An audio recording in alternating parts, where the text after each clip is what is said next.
So it's kind of interesting for OpenLink. We've been solving these kind of complex problems around commodity-intensive corporates and energy companies for the last 25 years or so. What's actually interesting about the CPG space and certainly corporations that are exposed to raw ingredients and commodities is that we've solved a lot of these problems in the energy space about 18 years ago. If you cast your mind back to pre-Enron days, it used to be a very simple business with simple futures and options, became post-Enron, and when the banks came in and added liquidity to that market, became a very sophisticated supply chain with the complexities around managing the risk across that whole platform. So it's interesting when we look at companies today and we look at the complexity in the supply chain. So even just taking a look at the slide I have up there is the ability to be able to manage across that supply chain, everything from crop inputs to origination to warehousing, out to choices around freight, transport, inventory management, and then in the corporate treasury office at the corporate level, being able to get that greater visibility into the cash and liquidity, and then be able to look at things like enterprise risk, market risk and credit risks, and be able to manage proactively rather than reactively the risk around that. So, one of the challenges there is a dislocated risk across the supply chain. So obviously there's a significant volatility of raw materials, which are often very difficult to pass along to the consumer.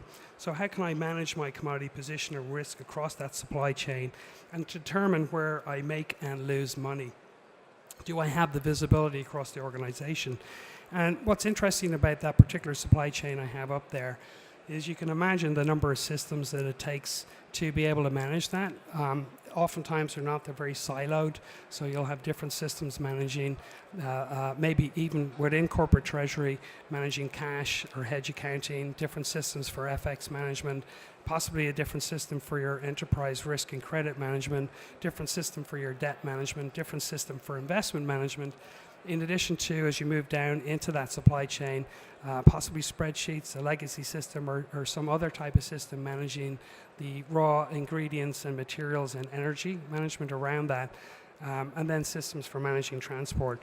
So it can be very complicated very quickly, and part of what OpenLink have been in the business of is solving that complexity across that supply chain by providing a single platform to give that greater transparency across that.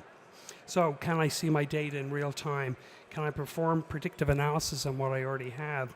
Can I see what impact a reformulation may have on my recipes?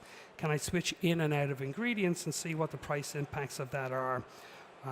So certainly in industry trends, what we've been seeing and talking to our customers and prospects on a global sense, and this kind of is largely true of companies that are also not involved in commodities or ingredients or energy necessarily, is they want to obviously increase margins and reduce costs in that supply chain.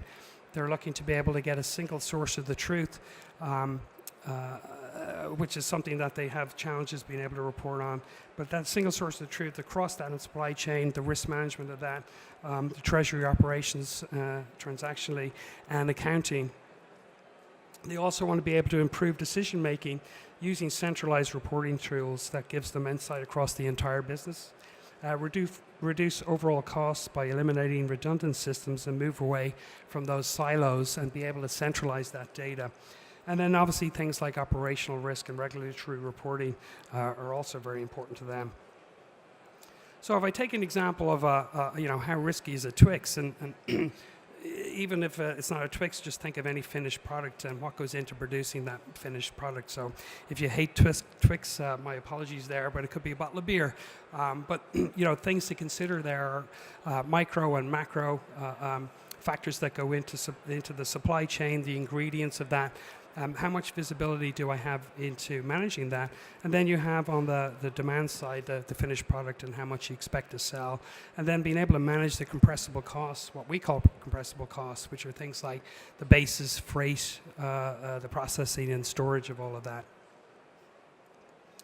So obviously there's complexity in that supply chain. If I delve into that a little bit deeply, and I cannot bring this guy up. So hopefully it's probably a little hard to read, but as I go down into that, I'm looking at my finished goods demands. I've got inputs into managing the prices associated with that.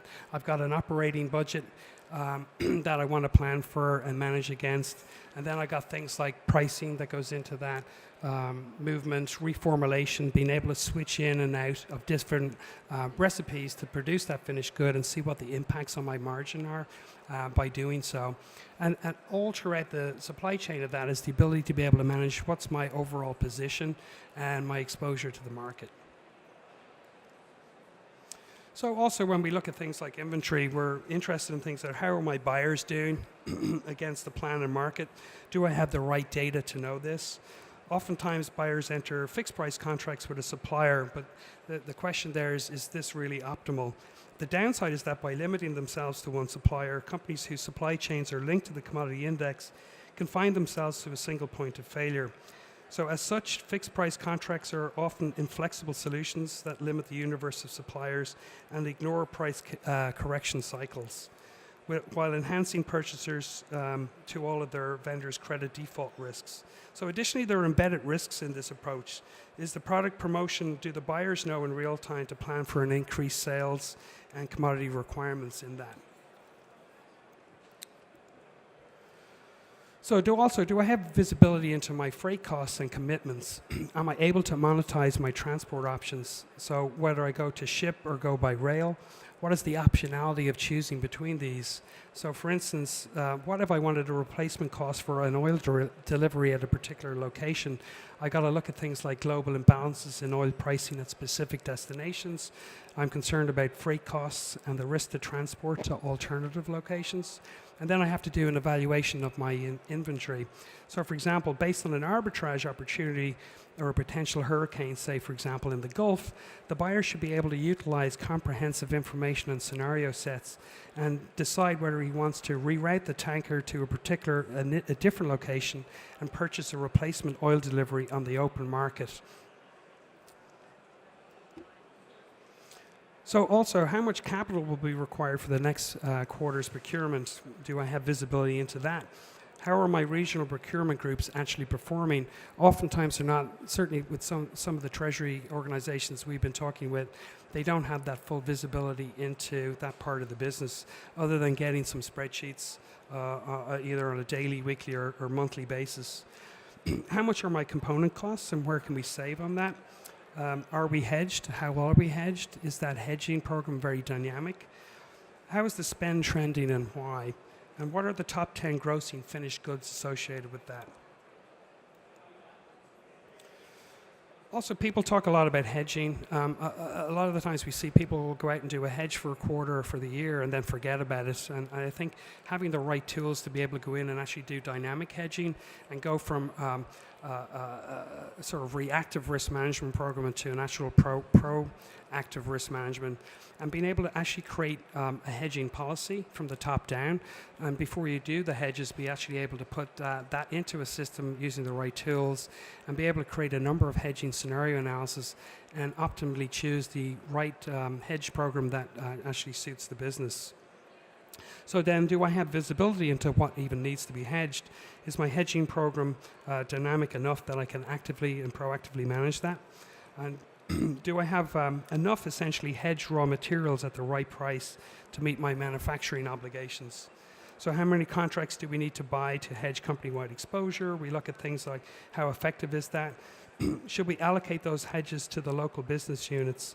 And there's always seems to be a difference between procurement and the Treasury with a lack of visibility. So for example, we were talking to a large Fortune 500 food company where they, inside Treasury, were managing what they thought were their overall risks, only to discover that they had embedded FX risk inside their procurement where they're out buying physical goods in a different currency, but they didn't have exposure into actually being able to manage that.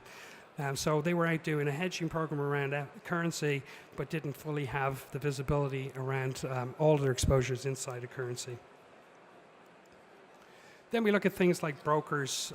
We were working with another large CPG company that was doing business with a particular broker, and they had 4 or 5 different business units around the world, and each of those business units had a different commission rate with that particular broker.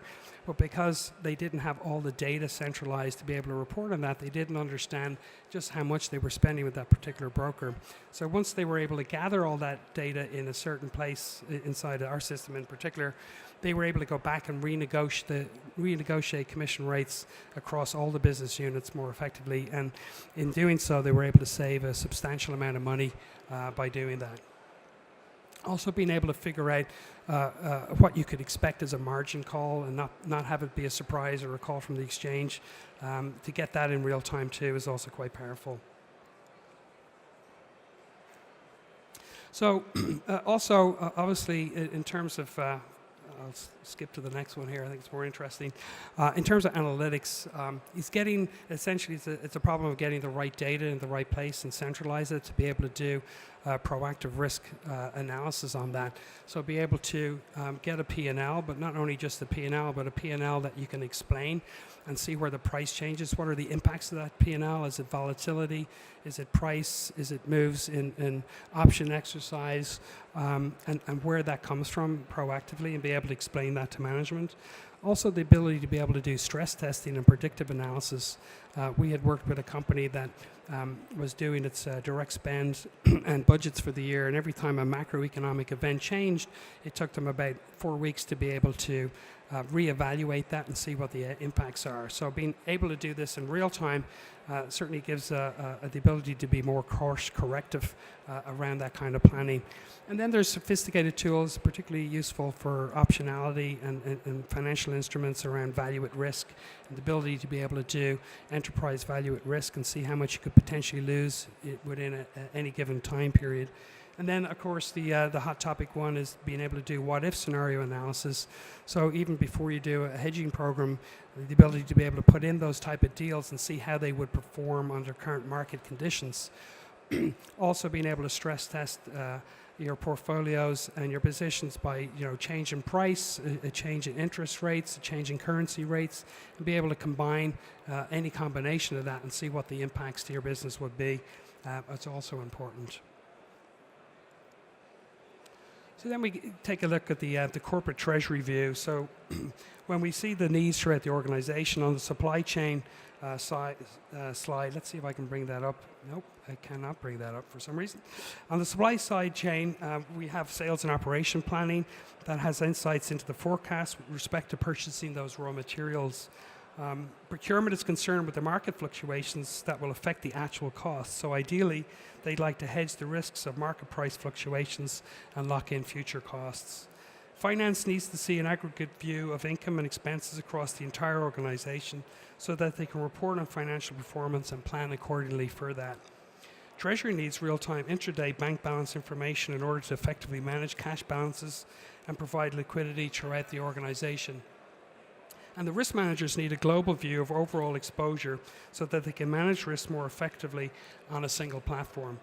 So ideally, IT would like to be able to rein in all of those operational costs of maintaining fragmented and disparate systems, and then the stakeholders need visibility into as much information as possible so that they can make timely decisions based on accurate and current information.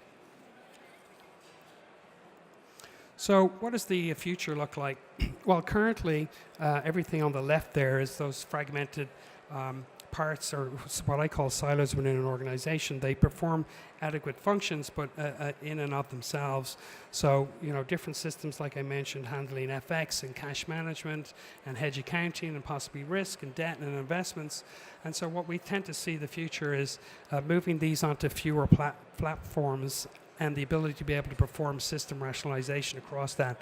So what does that give us? Well, what allows us to do greater transparency across the organization and better cash flow visibility. You can enhance controls and risk management, particularly around the commodity and FX exposures, while maximizing your straight-through processing of treasury transactions. Gives you greater automation and minimal duplication by removing silos and those integration points. So you'll still have an IT department looking to maintain the integration points where they exist, and then you'll need singular domain expertise in each of those applications to be able to manage that. Also, the ability we see is a trend towards cloud and moving a lot of these applications into the cloud, so further reducing IT requirements inside a particular organization. Then being able to automate accounting entry creation and have daily integration with your ERPs, improved automation and creation around that straight-through processing environment, integrate with the banks via SWIFT or other market data providers and the ERP, and provide remote access to the business for forecasting and reporting.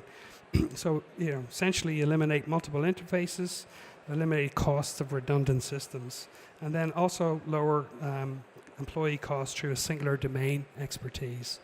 So it's a lot to cram into in a couple of minutes, but that'll sort of give you the broad strokes idea. Happy to take any questions or certainly talk to people afterwards. And that's the end of my presentation. Thank you very much.